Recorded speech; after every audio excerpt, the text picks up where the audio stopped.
I never thought I'd be telling this story, but here I am. My name is Rosalba, and I was 24 when everything in my life turned upside down. I had what most people would call a pretty good environment, a stable job as a manager in a decent company, my own rented apartment, and the boyfriend. I was head over heels in love with Jacob, and we dated for 6 months, but it felt like we'd known each other forever.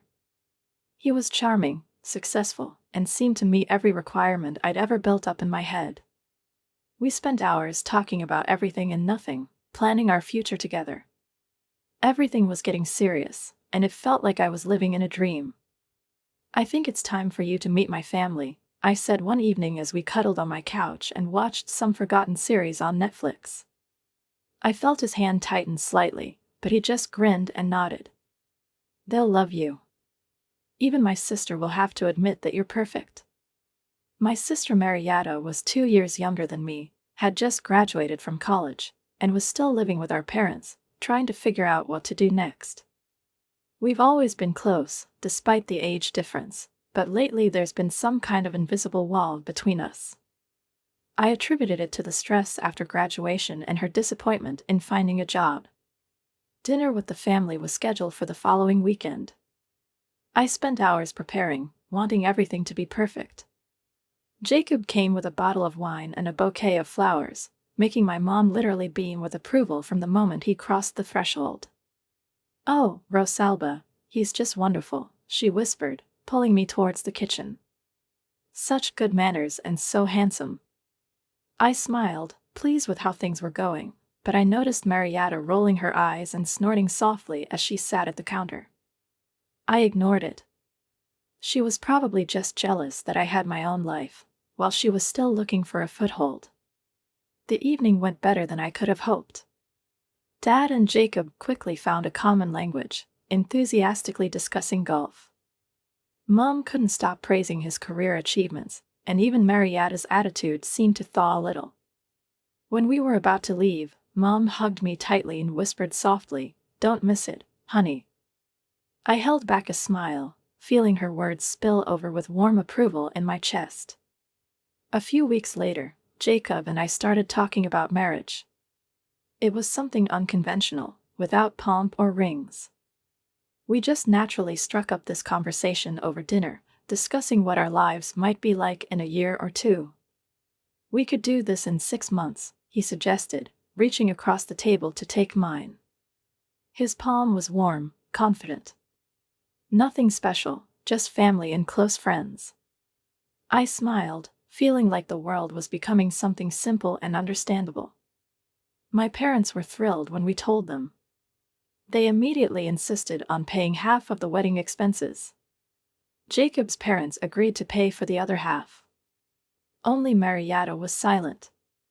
She sat picking at her food, occasionally making those soft puffing sounds that everyone preferred not to notice. I pretended not to notice them either. The next 5 months turned into a whirlwind of wedding preparations. Every free minute was filled with color decisions, cake tastings, site visits, and endless meetings with suppliers. I exhausted myself trying to combine work and wedding planning, often staying in the office to discuss the next details with our wedding planner. I wanted everything to be perfect. This Tuesday started like any other. I had a meeting with the florist in the morning, and another meeting with the organizer in the evening to clarify the reception schedule. But around 2 o'clock in the afternoon, I got a headache. A dull, dragging pain settled somewhere in his temples, spreading heaviness all over his skull. My boss, after giving me a cursory glance, frowned and told me to go home. I hesitated, but finally agreed. The road home seemed unusually long. I thought I'd surprise Jacob. He usually worked from home on Tuesdays, and it seemed to me that an evening spent together would be a good respite for both of us. We could order a takeaway, open a wine, relax. Maybe he'll help me sort out some of the wedding stuff that started to snowball. I imagined opening the door, and him smiling, delighted at my sudden visit. I was sure that I would find him at work, maybe with a laptop on his lap or at the kitchen table, focused, immersed in another project. I was expecting a cozy, familiar scene. I couldn't imagine what I'd see when I opened the door. The apartment was quiet when I opened the door, but the muffled sounds from our bedroom made me freeze. I assumed that Jacob was on a work call. He often retired there to ensure a better quality of communication, and I didn't want to interfere. Everything seemed ordinary, even calm. But as soon as I took a few steps, the familiar reality began to crack at the seams. I pushed open the bedroom door and froze on the threshold. The world has stopped. Time has slowed down, like in a nightmare where every moment is agonizingly long. The sheets were tangled in a hurry, and two bodies were tangled in them. Jacob. And Marietta. My sister. My fiancé. My heart was pounding in my throat, and my ears were ringing so much that I could barely hear their reactions. Marietta didn't even have the conscience to be ashamed. She just stared at me with an expression of almost bored indifference, as if I had interrupted something trivial. It was as if nothing special had happened. It's like I'm an extra in this frame. Rosalba. Jacob got up hastily, awkwardly pulling the sheet over himself. There was something in his voice that he might have mistakenly thought was an excuse. Baby, I can explain. But there was nothing to explain. Something inside me snapped, crumbled into the abyss, leaving not even a scream in its wake. I silently went to the closet, grabbed their clothes, crumpled and smelling of betrayal, and headed for the balcony. Rosalba. Jacob's voice was full of panic, but it was too late. I tossed their clothes over the railing, watching them scatter in patches on the parking lot asphalt. The sight brought a strange, grim satisfaction. Everything I had, everything I believed in, was crumbling. At least I'd like to see their world crumble, too. Go away, I said, and my own voice surprised me with its frightening calmness. Marietta silently wrapped herself in a sheet, the only thing left of her dignity. The sight of her shuffling towards the door, trying to maintain at least a semblance of pride, was almost comical. Almost. If I didn't feel like I was dying inside. As soon as the door slammed behind them, I collapsed against it, sliding down the cold wooden panel to the floor. I don't remember how long I sat there hugging my knees, frozen in silent expectation for the world to stop spinning. The sun was setting when my phone rang. Mom's name flashed on the screen. I felt relieved. Of course, she's calling to support me, to tell me that everything will be fine, that I'm not alone. How dare you humiliate your sister like that? She hissed as soon as I answered. Her voice was cold, full of rage that I couldn't understand. Throw her clothes out the window. Make her come out in one sheet. What were you thinking about? I couldn't believe my ears. I could not. What was I thinking? What was she thinking about when she was in my bed with my fiancé? She was with Jacob, Mom, I said, feeling an iron band tighten around my throat. In my bed. In my life. How can you? You're always so dramatic, Rosalba, she interrupted me with annoyance, as if I were a teenager making a scene over nothing again. That's why, Mom, I swallowed, feeling my voice tremble, the wedding is off. I'll contact the suppliers tomorrow. No, you won't do that, she replied with unnatural calm. The wedding is still taking place. I froze. What? We've already discussed this with Jacob's parents, she said, sounding almost distant, as if she were talking about changing the menu at a dinner party. We talked with Jacob and Marietta. The wedding will take place as planned. Only. Marietta will take your place. 5 words. 5 simple words that hit me like a blow. I even looked down, expecting to see blood spreading across my t-shirt. Surely something so painful must leave a mark. You can't be serious, I whispered, feeling the world crumble to pieces. It's crazy. We paid for half of this wedding, she said abruptly, as if that explained everything. Jacob's parents paid for their half. Everything is booked and paid for.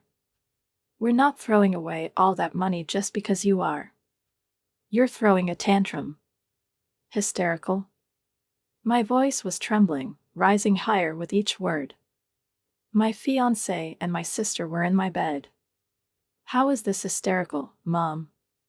She sighed, like a person who has to explain basic things. You need to grow up and stop being so emotional.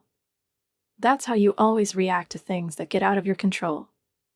And with those words, the line ended. I don't remember much from that night. I only remember blurry sensations, as if through a cloudy glass. I remember crying until the tears ran out, screaming into the pillows until my throat turned into a burning wound. I vomited twice. My body, as if trying to expel betrayal, rebelled against me. Everything inside turned inside out, as if trying to get rid of something that couldn't be digested. The morning sun found me curled up on the cold tiled bathroom floor. Still in yesterday's clothes. Her eyes are swollen, and the skin on her lips is cracked from crying and night dryness. I couldn't move. Didn't want to. My phone lay on the floor next to me and vibrated periodically, as if reminding me of the world outside this room, a world I no longer wanted to return to. I couldn't bring myself to look at the screen. But he kept calling, insisting, teasing. Finally, around 9 in the morning, I glanced at the screen. Sarah's name. My cousin. The one with whom I shared childhood secrets, long conversations, night trips for ice cream. I brushed away the answer, holding the phone to my ear. Rosalba? Her voice was cautious, like someone who's afraid of running into a landmine. I just talked to your mom. Silence. She paused, and I heard her swallow hard, choosing her words. She is. She called everyone in the family, Sarah finally said. Something cold and icy fell into my stomach. What's she saying? My voice was hoarse, like I hadn't spoken in ages. What does she tell everyone? Pause. I could almost hear Sarah struggling with herself. She says that Jacob broke up with you because I fell in love with Marietta. The words fell into me like stones into a well. She says that everything was very, politely, like an adult, Sarah continued, her voice getting quieter. But you didn't take it well. I closed my eyes, holding back the nausea. What else do they say? Sarah hesitated.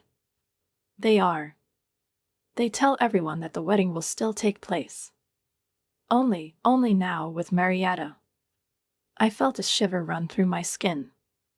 The world tipped over like a cup of cold tea. Everything poured out, leaving only emptiness in its wake. What else? I whispered. They say you shouldn't be messed with for a while. That you need time to think things through properly. That you're behaving inappropriately. I leaned my forehead against the cool tile, trying to suppress the vomiting spasm. My whole family. Against me. Protecting her. Protecting him. Rewriting reality so that I turn out to be the villain in this twisted fairy tale. They defended their lies, their betrayal, isolating me, pushing me beyond their clean picture of an ideal family. But something changed in me at that moment. Anger shot through me, but not the kind that destroys. It was a cold, focused rage, generating solutions. I won't give them that satisfaction. I will not make a scene, I will not beg, I will not fight for what is already lost. I'll just disappear from their lives the same way they erased me from theirs. The next morning, I walked into the office of my boss, Karen. She hadn't had time to take her first sip of coffee when I stood in front of her desk. I need more work, I said, straightening my back despite my fatigue, as if she were a new spine replacing a shattered heart. The most difficult projects you have. I'll take them all. She slowly looked up, studying me over the top of her glasses. Rosalba, you're already coping with the full load. And with the wedding. There's no wedding, I cut her off. And I need to be a lot busier. Something in my face, in my voice, must have convinced her, because she nodded, slowly, thoughtfully. Then she opened a desk drawer, pulled out a thick folder, and placed it in front of me. "Thompson's account," she said. "No one was able to crack it. If you want, she's yours." I took the folder without hesitation. I found a new apartment that weekend. A small studio on the other side of the city. I changed my phone number. I blocked all my relatives on social media. And she went to work, as if she could hide in it, like in a fortress. Thompson's account? I hacked it in 2 weeks. Then there was Miller's project, which I completed a month ahead of schedule. I took on everything that Karen threw at me, and I coped. I worked 14 hours a day and took online courses at night. I studied my competitors as if my life depended on it. My job became my salvation. The only thing that kept me on the surface. The only thing that allowed me not to think.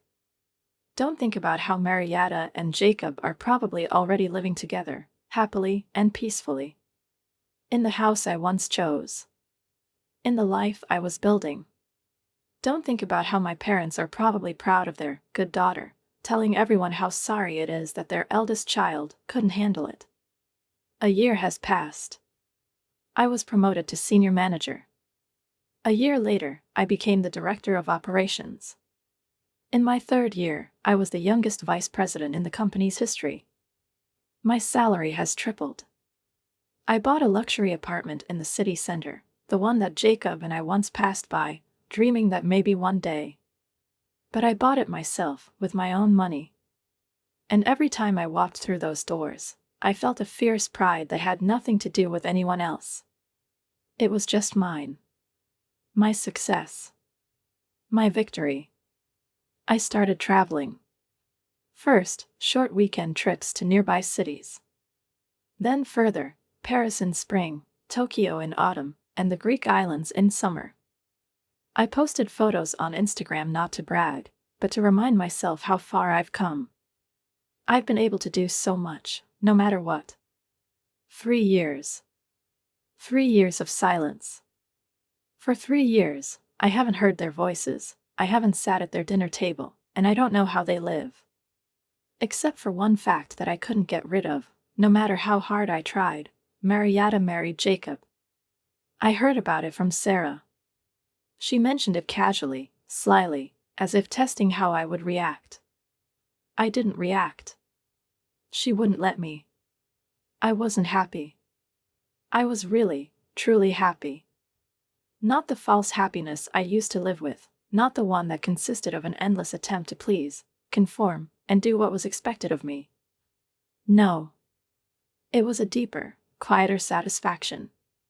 The realization of who I am. And what she's capable of. Or at least I was happy. Until the bell rang. It was an ordinary Tuesday. A normal working day. I stared at the phone screen, where an unknown number was displayed. I was wondering if I should answer. It was probably an intuition. Or maybe it was morbid curiosity. "Hello, Rosalba." Voice. A voice I haven't heard in 3 years. My mother's voice. A voice that should have been my own, but which now sounded alien. "Honey, is that you?" The sweetness in her tone was cloying, like cheap syrup. It's like we were talking only yesterday. It was as if nothing had happened. "What do you want?" I kept my voice neutral, cold. The same way she conducted board meetings. The fake cheerfulness in her voice faltered. "Your father and I. We need to talk. Could you come to our house?" "You are welcome." I was silent. I knew what they wanted to talk about. Everything I didn't want to know. Everything they tried to hide under the masks of politeness and decency. We had serious conversations. About everything. Her voice was soft, too soft. I should have hung up. Blocked the number. Like I did with everyone else. But instead, I heard my own voice. Saturday. About 6 o'clock. I'll cook your favorite dinner. Great. I hung up before she could say anything. The week flew by unnoticed. I buried myself in my work as best I could, muffling thoughts about the upcoming visit. But my assistant caught me several times just staring at the calendar, not noticing how the minutes merged into hours. Saturday's meeting was like a frozen thread, like a splinter that couldn't be pulled out.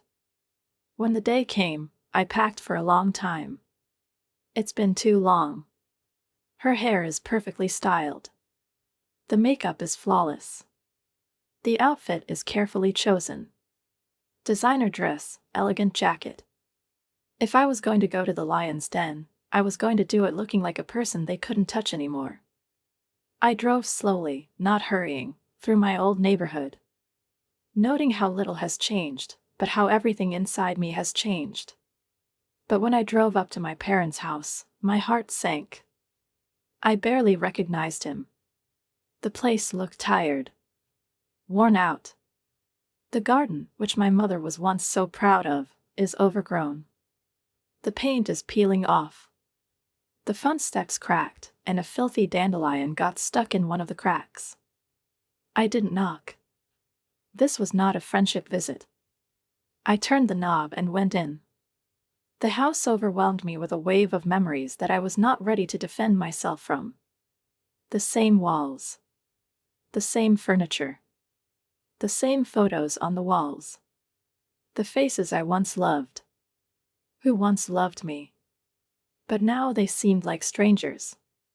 Frozen shadows of the past. Although I noticed that they had removed all the photos, I was still in one of them. A frozen smile, a look full of naive happiness, as if I still belonged to this house, this family. Even the smell remained the same, vanilla candles, which my mother always put on the shelf, as if trying to preserve the illusion of comfort. It looked like a scene from a twisted family portrait. My parents seemed older, tired. Their eyes reflected not only the past life, but also what they could not leave in the past. Marietta was standing next to Jacob. Two small children clung to her legs. One looked 2 years old, the other was barely older than a baby. Jacob was standing a little behind her, his hand resting on Marietta's shoulder. I expected to feel something. Pain. Anger. Everything that once almost destroyed me. But there was nothing. They were strangers. Inconsequential, like the stripped wallpaper behind their backs. I looked at them and felt only emptiness. Marietta's eyes ran over, in my opinion, the outfit, my bag, the perfect makeup and carefully selected jewelry. "You look good," she said. Envy dripped from every word like rain from a cornice. I smiled. Broadly, sincerely, with a touch of that poison that I've been holding for 3 years. It's amazing what you can achieve if you don't waste time plotting to steal other people's suitors. There was a familiar note of disapproval in Mom's voice. "Rosalba. Please, let's just sit down and have a quiet dinner." I didn't answer. I just went into the dining room, sat down at the table, picking at the overcooked chicken with a fork. I wasn't hungry. But it was necessary to focus on something other than the awkward silence that pressed down like a hollow dome. The children, my supposed niece and nephew, were the only ones who brought this scene to life. The younger one was banging on his high chair with a spoon, while the older one was whining about not wanting to eat peas. Mom cleared her throat. "We are following your progress, Rosalba." She smiled too broadly, too tightly. "Those photos that you post. Your apartment looks just fine. In the city center, isn't it?" I took a sip of water without answering. "And your job? The vice president. We're all so." She hesitated and cast a quick glance at Marietta, who was pretending to study her plate. "We are impressed with how well you're doing. Why am I here?" I put down my fork, looking at my mother, waiting for her to stop fidgeting. It wasn't a dinner for the sake of fond memories. Mom's smile faded. She moved the food around her plate before speaking again. Well, you see, things have been a little difficult lately. Dad, who had been silent before, cleared his throat. I lost my job 3 months ago. Budget reduction. After 30 years in the company. I nodded without changing my expression. I had to take extra shifts at the hospital, Mom added. Just to pay the bills. Mortgages, utilities. Everything is so expensive these days. I waited for them to finally get to the point. And it didn't take long. Of course, the mother said, glancing at Marietta, who was now wiping the leftovers from the younger child's face. Since she stays at home with the children, they can only manage on Jacob's salary. What does this have to do with me? I asked, even though I was already beginning to guess. Mom's face cleared up. Obviously, she missed the tone of my question. Or maybe she just decided to ignore him. We were thinking. Marietta really needs to find a job, she began, nervously rubbing her hands. But childcare is so expensive these days, and you have a flexible schedule, don't you? I stared at her, expecting her to laugh. He'll say it's a joke.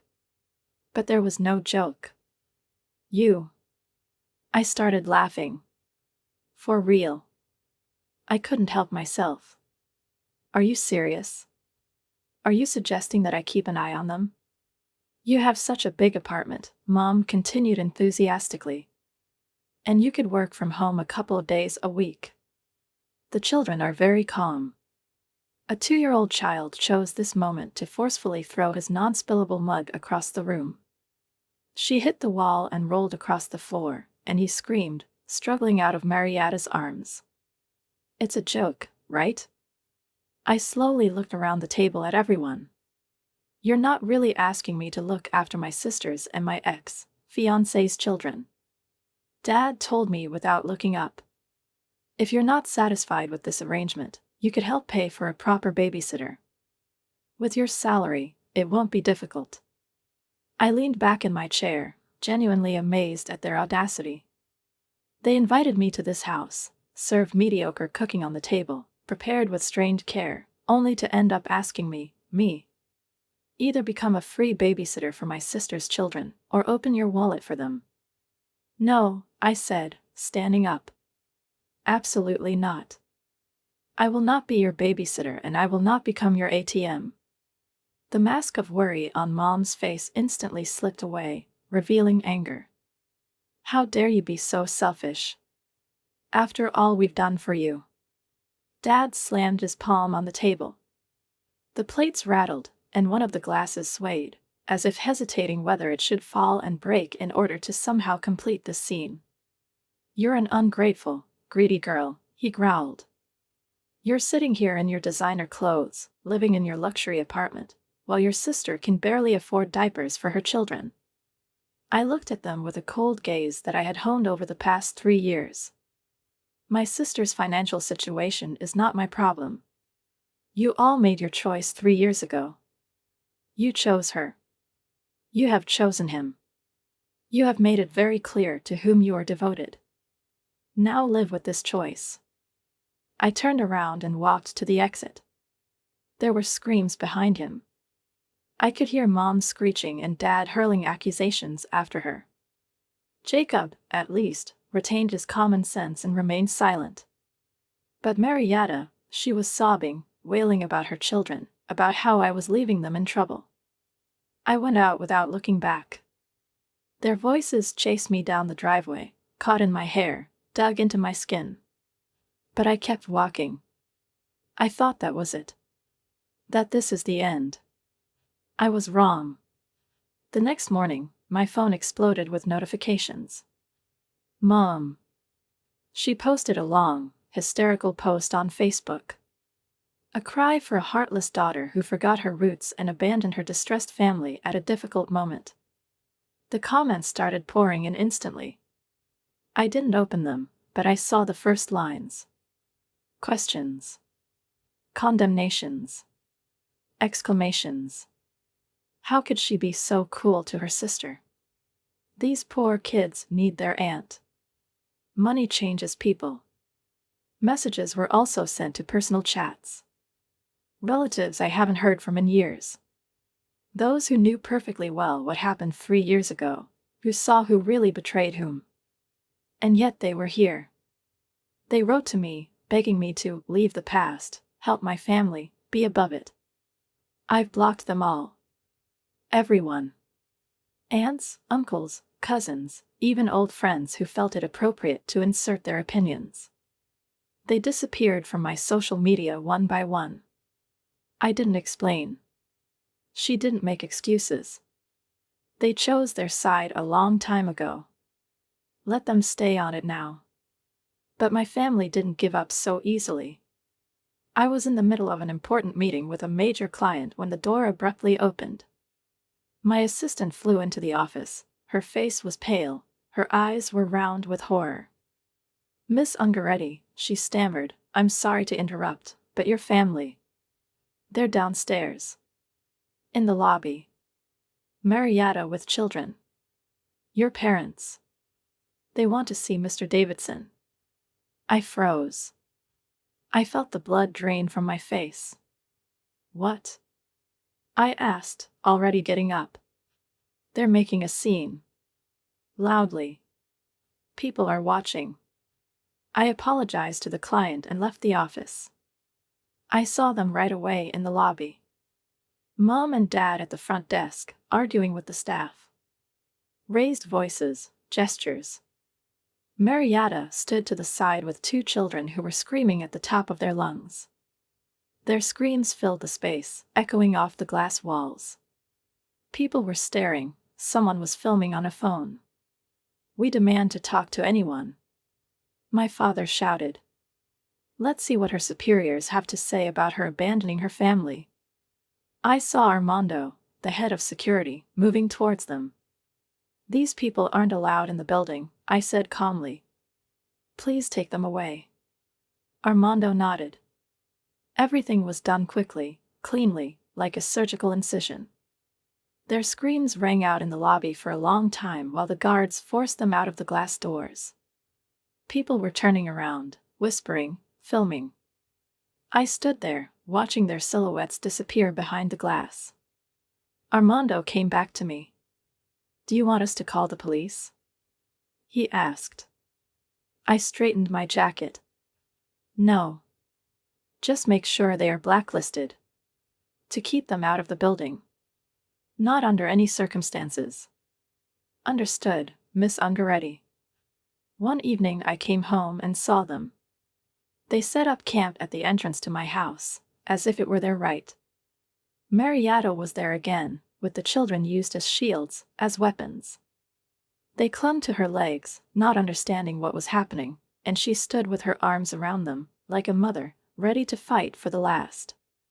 Mom and Dad were trying to break in, behind the backs of the other residents, who were annoyed and dumbfounded. "We're not leaving until you help your sister." Mom screamed, her voice breaking the evening silence. I stood at a distance, took out my phone and called security. I didn't try to talk to them. Uselessly. Everything that could be said has already been said. They didn't give up. I started to notice that they appear at different times. They knocked on my door, shouted through it about family responsibilities, about what a terrible person I am. Sometimes it was the children crying, calling Aunt Rosalba, and I couldn't figure out if it was manipulation or real pain. But I didn't open the door. I could not. I started changing my routes to avoid running into them. I started coming home late, looking over my shoulder. I could feel them in every corner, in every shadow. I felt like I was being watched, and it was probably true. When they started contacting my colleagues, sending messages to my business partners, I broke down. I thought I could handle it on my own. That they would eventually retreat. But the longer I was silent, the more brazen they became. I called Sarah, my only cousin who remained neutral. I wasn't going to open my soul to her. I just asked for advice. "I know a great lawyer," she said. "She handles family matters. Restraining orders and all that." Her name is Michelle Torres. Michelle turned out to be exactly what I needed. Cold, practical, unflappable. She didn't blink when she heard my story. She wasn't interested in family dramas. She was interested in facts. "We'll arrange everything," she said. "We have collected every screenshot of the messages. Every surveillance video from my building and office. The testimony of the doorman, colleagues, even neighbors. We kept copies of their social media posts, recordings of every visit they made, and every attempt to contact me after I said no. We're filing for a restraining order," Michelle said as we prepared for court. "They will be prohibited from approaching your home and place of work. No contact, either personal, digital, or through third parties. And we demand compensation. $115,000 for emotional damage and damage to your reputation." I wasn't ready to see them in court. I wasn't prepared for how small and weak they looked. Less threatening under fluorescent lights.